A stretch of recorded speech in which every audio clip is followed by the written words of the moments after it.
அனைவருக்கும் வணக்கம். இப்போ நம்ம பார்க்க போகிறது டிஎன்பிஎஸ்சியோட பகடை சம்மு, ரீசனிங்கில் வரக்கூடிய சம்மு. ஆல்ரெடி இது வந்து எதில் கேட்கப்பட்டது, ப்ரீவியஸ் கொஸ்டின் பேப்பரில் கேட்கப்பட்டது. கவர்மெண்ட் மெட்டீரியல்லையும் நமக்கு இது இருக்குது.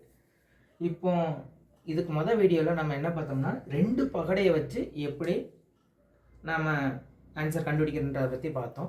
இப்போ பார்க்குறது 3 பகடையை வச்சு எந்த மாதிரி நம்ம அதை கண்டுபிடிச்சிக்கிறது அப்படின்றத பற்றி பார்க்க போகிறோம். ஃபர்ஸ்ட் ஒன் கொஸ்டினில் என்ன இருக்குன்னு பாருங்கள். ஒரு பகடையின் வேறுபட்ட நிலைகள் கீழே உள்ளன. இந்த மாதிரி ஒரே ஒரு பகடை தான், ஆனால் அதனுடைய வேறுபட்ட நிலையை கொடுத்துருக்காங்க. எண் 1, இது கடைசியாக இருக்குது, கொஞ்சம் கவனமாக பார்த்துக்கணும். எண் 1 என்ற எண்ணின் எதிரெண் யாது? இப்போ எண் 1 எந்த பகடையில் இருக்குன்னு முதல் முடிவு பண்ணிக்கணும். எண் 1 இந்த பகடையில் இருக்குது. இதிலிருந்து தான் நம்ம என்ன செய்யணும், ஒன்று இதை கம்பேர் பண்ணணும் அல்லது அனதர் ஒன்றை கம்பேர் பண்ணணும். ஏதாவது ஒன்றை கம்பேரிஷன் பண்ணால் போதும், சரிங்களா? மிச்சம் இருக்கக்கூடிய இந்த 2 நம்பரில் காமனாக இந்த டைஸில் இருக்கான்னு பாருங்கள், அல்லது இந்த பகடையில் இருக்கான்னு பாருங்கள். எந்த டைஸில் இருக்குன்றத நம்ம முடிவு பண்ணி பார்க்கணும். இப்போ இந்த 2ன்ற நம்பர் இந்த பகடையிலையும் இருக்குது, இந்த பகடையிலையும் இருக்குது. அப்போ நீங்கள் 2 பகடையுமே நீங்கள் என்ன செஞ்சுக்கலாம், எடுத்துக்கலாம். ஏன்னா பொதுவான எண் இருக்கான்னு நம்ம பார்த்தோம். பொதுவான எண் 2 பகடையிலையுமே இருக்குது. அப்போ எந்த பகடையினாலும் நீங்கள் என்ன செஞ்சுக்கலாம், கம்பேரிஷன் பண்ணி எடுக்க ஆரம்பிச்சுக்கலாம், சரிங்களா? ஸோ இப்போ 2 இங்கேயும் இருக்குது, இங்கேயும் இருக்குது. ஸோ இந்த பகடையை நான் எடுக்கிறேன்னு வச்சுக்கோங்களேன். இப்போ இந்த 2ன்ற நம்பரை எழுதுகிறேன். அதே மாதிரி இங்கேயும் 2 இருக்குது, காமன் நம்பர். இது வந்து இதை எடுத்து எழுதியாச்சு. இந்த 2க்கு அப்புறம் நாம் ஆல்ரெடி பழைய வீடியோ பார்த்தீங்கன்னா இன்னும் கொஞ்சம் நல்லா புரியும். அதாவது 2 பகடை இருக்கக்கூடிய வீடியோ பார்த்தீங்கன்னா இந்த 3வது இது பார்க்கும்போது இன்னும் ஈஸியாக புரியும். இப்போ இந்த 2க்கு அப்புறம் என்ன சொல்லி கொடுத்துருக்கோம் அப்படின்னா, கிளாக் வைஸில் என்ன செய்யுங்க போங்க. 2க்கு அப்புறம் என்ன இருக்குது அப்படின்னு பார்த்தீங்கன்னா, கிளாக் வைஸில் 6 இருக்குது, 6க்கு அப்புறம் 4. அப்போ 2க்கு அப்புறம் 6, 6க்கு அப்புறம் 4. அதே மாதிரி தான் இங்கேயும் 2க்கு அப்புறம் 3, 3க்கு அப்புறம் 1, 2க்கு அப்புறம் 3, 3க்கு அப்புறம் 1. நம்மளுக்கு கொஸ்டினில் என்ன கேட்டிருக்காங்கன்னா, 1இன் எதிரெண் என்ன, 1ஓட எதிரெண் என்ன இருக்குன்னு பாருங்கள். 1இன் எதிரெண் அப்படின்னு பார்த்தீங்கன்னா 4. ஸோ 1இன் எதிரெண் 4. இதுதான் ஆன்சர் உங்களுக்கு, சரிங்களா? 2ஆம் கணக்கு. பகடையின் 6 முகங்கள் A, B, C, D, E, F என குறிக்கப்பட்டுள்ளது. A என்ற எழுத்தின் எதிரெழுத்து யாது? இதுதான் கொஸ்டின், சரிங்களா? இப்போ ஏங்கிற எழுத்து இங்கேயும் இருக்குது, இங்கேயும் இருக்குது. இந்த 2 டைஸ்லையுமே இருக்குது. இப்போ இந்த டைஸை இந்த இதை எடுத்துக்கிட்டு அனதர் ஒன்னோட கம்பேரிசன் பண்ணி கண்டுபிடிச்சாலும் ஓகே, அல்லது இதை எடுத்துக்கிட்டு இதை கம்பேரிசன் பண்ணி கண்டுபிடிச்சாலும் ஓகே. எதனாலும் எடுத்துக்கலாம் நாம், சரிங்களா? இப்போ ஏங்கிற இப்போ செகண்ட் ஒன்னா எடுக்கிறேன். இப்போ செகண்ட் ஒன்னில் என்னென்னலாம் இருக்குது அப்படின்னு பார்த்தீங்கன்னா, ஏதை நான் வேணும் ஃபஸ்ட்டு கம்பேரிசன். பொதுவான உறுப்பு என்ன இருக்குன்னு பாருங்கள். இங்கேயும் ஈ இருக்குது, இங்கேயும் ஈ இருக்குது. ஸோ அதை முதல் எழுதிக்கோங்க, இ, சரிங்களா? இ எடுத்ததுக்கு அப்புறம் கிளாக் வைஸில் எழுதணும்னு சொல்லியிருக்கேன். எஃப்க்கு அப்புறம் டி, இக்கு அப்புறம் எஃப்க்கு அப்புறம் டி, இப்படி எழுதிருங்க. அதேமாதிரி இக்கு அப்புறம் சி, சிக்கு அப்புறம் ஏ. ஸோ இக்கு அப்புறம் சி, சிக்கு அப்புறம் ஏ, சரிங்களா? கொஸ்டினில் என்ன கேட்டிருக்காங்கன்னா, ஏ என்ற எழுத்தின் எதிரெண் என்ன?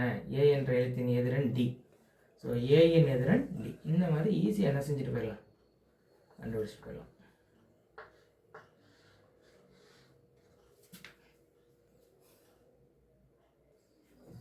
அடுத்து 3ஆம் கணக்கு.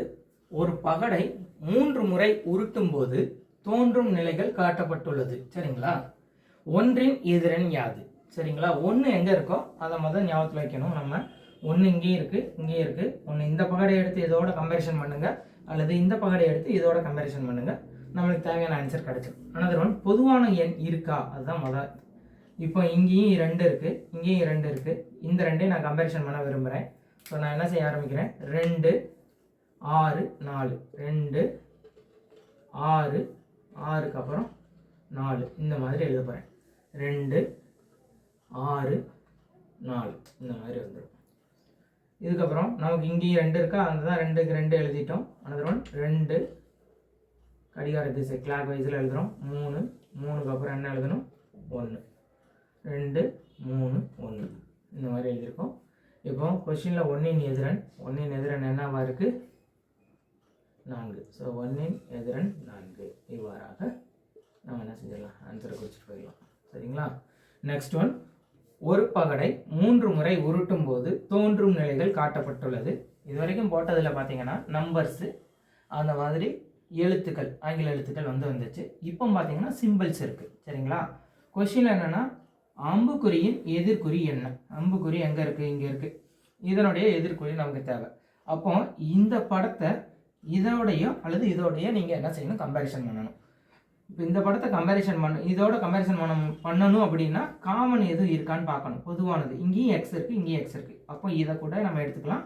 இல்லை இங்கேயும் இந்த ரவுண்டு மாதிரி இருக்கக்கூடிய அந்த சர்க்கிள் இருக்குது, இங்கேயும் என்ன இருக்குது, சர்க்கிள் இருக்குது. அப்போ இதையும் எடுத்துக்கலாம். அப்போ காமன் இருக்குது ரெண்டு படத்துலையுமே. நாம் எது தேவையோ அதை என்ன செஞ்சுக்கலாம், எடுத்துக்கலாம். இப்போ நான் இதை எடுக்கணும்னு விரும்பினேன் அப்படின்னா, ஸோ நான் என்னெல்லாம் காமன் எனக்கு கண்ணுக்கு தெரியுதுன்னா, எக்ஸு காமனாக தெரியுது. அப்போ ரெண்டுமே என்ன செஞ்சுக்கிறேன், எக்ஸில் ரெண்டு படத்தில் இருக்கக்கூடிய எக்ஸை எழுதுகிறேன். இது இந்த படத்தில் இருக்கிறது எக்ஸுக்கு அப்புறம் என்ன எழுதணும்னா, நம்ம கிளாக் வைஸில் எழுதணும். கிளாக் வைஸில் எழுதணும். சரிங்களா? அப்போ கிளாக் வைஸில் நான் எழுதுகிறேன். ஃபர்ஸ்ட் ஒன் இந்த மாதிரி ஒரு சாய் சதுர மாதிரி இருந்து அதெல்லாம் கலர் பண்ணியிருக்காங்க. அதுக்கப்புறம் ஒரு முக்கோணம் கொடுத்துருக்காங்க. சரிங்களா? அதர்வானி இங்கே பார்த்தீங்கன்னா எக்ஸுக்கு அப்புறம் ஒரு சர்க்கிள் இருக்குது, ஆறாம் மார்க்கு. எந்த மாதிரியான வடிவத்தில் நம்ம போடணும்னு சொல்லி கொடுத்தோமோ கிளாக் வைஸில் போடணும். அப்புறம் சர்க்கிள் போடுறோம். எக்ஸுக்கு அப்புறம் சர்க்கிளுக்கு அப்புறம் என்னது, அம்புக்குறி, அந்த 6ஆம் மார்க் வருது. கொஷினில் இந்த அம்புக்குறியினுடைய எதிர்குறி என்ன, அதான் கொஷின் பண்ணாங்க. இந்த அம்புக்குறியினுடைய எதிர்குறி என்னவா இருக்குன்னா ஒரு முக்கோணமாக இருக்குது. ஸோ அம்புக்குறியின் எதிர் என்னது, ஒரு முக்கோணம், ட்ரையாங்கிள். சரிங்களா? நீங்கள் எதையும் மொத வீடியோவும் பார்த்துக்கிட்டிங்கன்னா இந்த வீடியோ பார்க்கும்போது இன்னும் ஈஸியாக என்ன செஞ்சிடும், புரிஞ்சிடும். இதுக்கு அடுத்ததில் நம்ம 4 பகடைகள் வச்சு வரக்கூடியதை பார்ப்போம். Thank you friends.